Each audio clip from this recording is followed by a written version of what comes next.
కాదు కదా, కనీసం వాళ్ళ గురించి వాళ్ళ తండ్రి గురించి జెండాలు మోసిన వాళ్ళ కోసం కూడా ఆలోచించలేదు, రాలేదు. మెడిసిన్స్ కానీ డబ్బు కానీ సరుకులు కానీ ఏమీ కూడా ఇవ్వలేదన్న విషయాన్ని మీరు అందరూ కూడా గమనించాలి. ఒక నాయకుడు అనేవాడు కష్టకాలంలో ప్రజలతో లేనప్పుడు అలాంటి వాడు కావాలా? మీ మధ్యలో ఉంటూ కష్టమైన సుఖమైన మీతో అనుకునే మీ ఆడబిడ్డ కావాలా? ఒకసారి ఆలోచించండి. అలాగే మీరు చూస్తే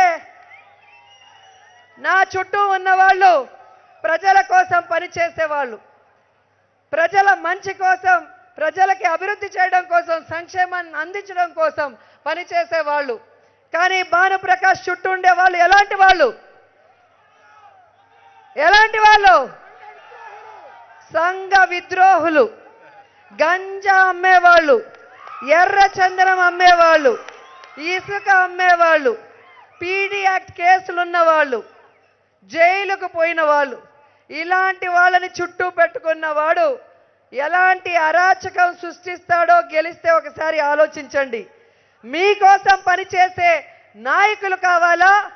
అహర్నిశలు నగరి నియోజకవర్గాన్ని రాష్ట్రంలోనే బెస్ట్ నియోజకవర్గంగా తీర్చిదిద్దే మీ ఆడబిడ్డ కావాలా?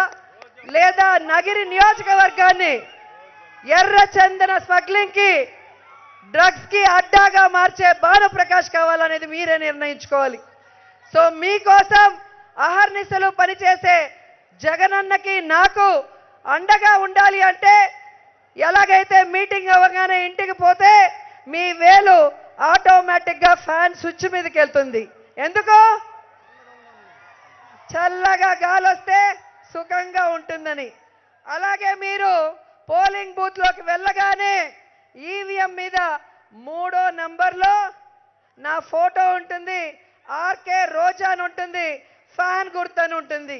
ఆ 3వ నంబర్ని గట్టిగా స్విచ్ నొక్కితే ముచ్చటగా మీ ఆడబిడ్డ 3వసారి గెలిచి మరో 5 సంవత్సరాలు మీకు మరింత సంక్షేమాన్ని, అభివృద్ధిని అందిస్తూ సేవ చేసుకుంటానని కూడా చేసుకుంటూ జగనన్న 2వసారి ముఖ్యమంత్రి అవ్వాలి, రోజమ్మ 3వసారి ఎమ్మెల్యే అవ్వాలి అంటే ఫ్యాన్ గుర్తు గిరా గిరా గిరా తిరగాలి.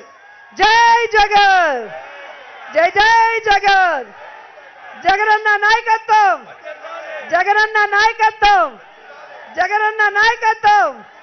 ఫ్యాన్ గుర్తుకే, ఫ్యాన్ గుర్తుకే, ఫ్యాన్ గుర్తుకే.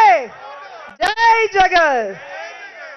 మా నమ్మకం నువ్వే జగన్, మా నమ్మకం నువ్వే జగన్, మా నమ్మకం నువ్వే జగన్. నమ్మకం